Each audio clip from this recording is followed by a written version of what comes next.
Halo sahabat militer, hukum internasional telah mengatur tapal batas wilayah suatu negara termasuk di laut. Indonesia yang dikenal sebagai negara maritim tak jarang bermasalah dengan beberapa negara di sekitarnya. Salah satunya adalah kasus illegal transshipment yang merupakan salah satu kejahatan dalam mencuri ikan. Para warga Cina sering tertangkap tangan melakukan illegal fishing di perairan yang merupakan wilayah laut Indonesia. Setelah bersitegang sejak tahun 2019 lalu di perairan Natuna, namun kini pengamat militer Cina justru melarang negaranya mengganggu Indonesia. Mengapa pengamat militer Cina mengeluarkan statement seperti itu? Yuk mari kita ikuti ulasan berikut.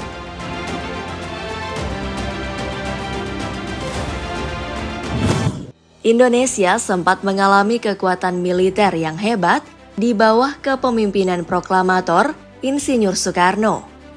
Kekuatan Belanda sudah tidak sebanding dengan Indonesia. Begitu pula dengan Amerika yang sangat khawatir dengan perkembangan kekuatan militer Indonesia yang didukung sepenuhnya oleh teknologi terbaru Uni Soviet. Puluhan armada tempur udara supersonik dan subsonik pernah dimiliki Indonesia kala itu.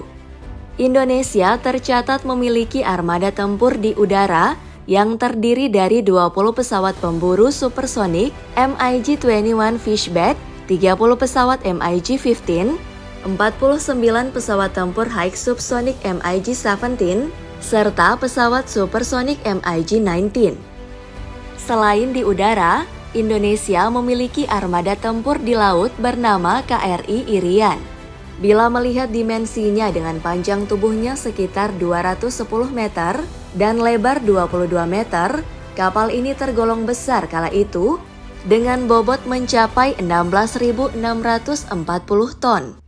Kapal ini dibekali sistem persenjataan yang mengerikan dengan adanya 12 meriam masif di beberapa titik.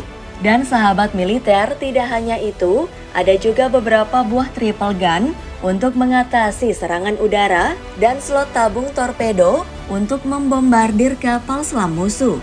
Dan sahabat militer, Indonesia saat ini terus menggali potensi untuk menjadi bangsa yang maju. Faktor sumber daya alam dan sumber daya manusia adalah faktor yang sangat menunjang. Indonesia yang dikenal kaya akan sumber daya alam tak mustahil untuk mewujudkannya. Begitu pula dengan kekuatan militer yang terus dibangun.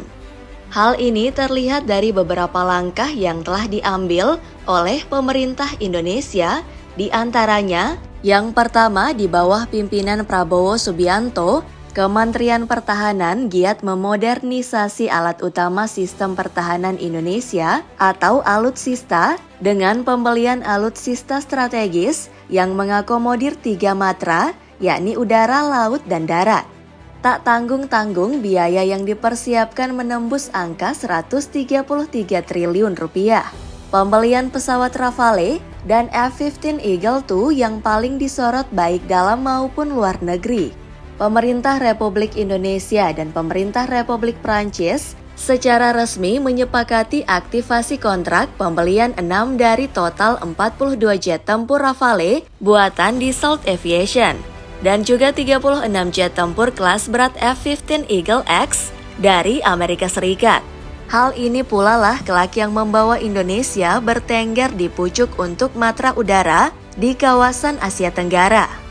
Kita beralih ke poin kedua. Indonesia dan Korea Selatan menjalin kerjasama dalam hal pengembangan jet tempur siluman yang diberi nama KF-21 Boramae.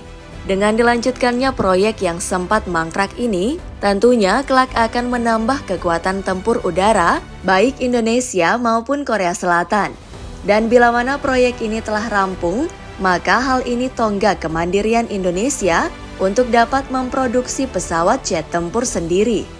Yang ketiga, Indonesia membeli kapal fregat Arrowhead 140 sebanyak 2 unit dan menjalin kerjasama pemerintah Indonesia dan pemerintah Inggris yang telah meneken nota kesepahaman kepada PT PAL Indonesia.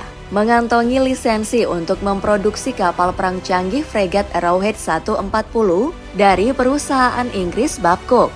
Arrowhead 140 sendiri merupakan kapal fregat tempur yang saat ini diminati dunia sebab dilengkapi dengan radar array bertahap, sistem peluncuran vertikal, dan berbagai jenis rudal serta memiliki kemampuan pertahanan udara, anti kapal dan anti kapal selam yang kuat. Selanjutnya kita beralih ke poin keempat. Prabowo Subianto Jojo Hadikusumo berhasil memboyong 8 kapal fregat asal Italia, Fincountry. Nantinya Fincountry akan menyediakan 6 fregat baru kelas Frame dan 2 fregat bekas kelas Maestrale yang disertai dukungan logistik yang dibutuhkan. Selanjutnya yang terakhir poin kelima.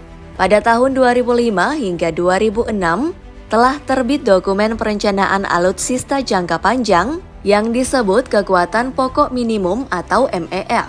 Hal itu disusun untuk memenuhi kebutuhan hingga 2024. MEF merupakan suatu konsep rencana strategis yang dibagi 3 dan berakhir pada tahun 2024. Ada MEF 1, 2, dan 3, dan saat ini Indonesia berada di MEF 3 yang seyogyanya diselesaikan oleh Menteri Pertahanan Prabowo Subianto. Dan saat ini sesuai laman yang dilansir Global Firepower, Indonesia naik 1 peringkat ke urutan ke-15 dengan indeks power di tahun 2022 setelah sebelumnya berada di urutan ke-16.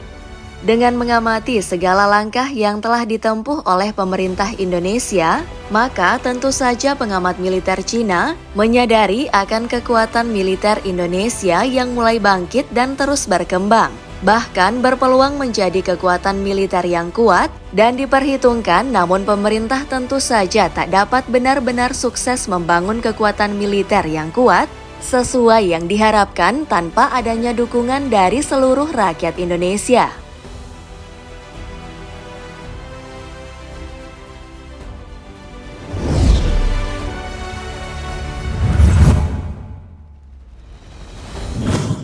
Sekian dulu sahabat militer untuk ulasan kita kali ini.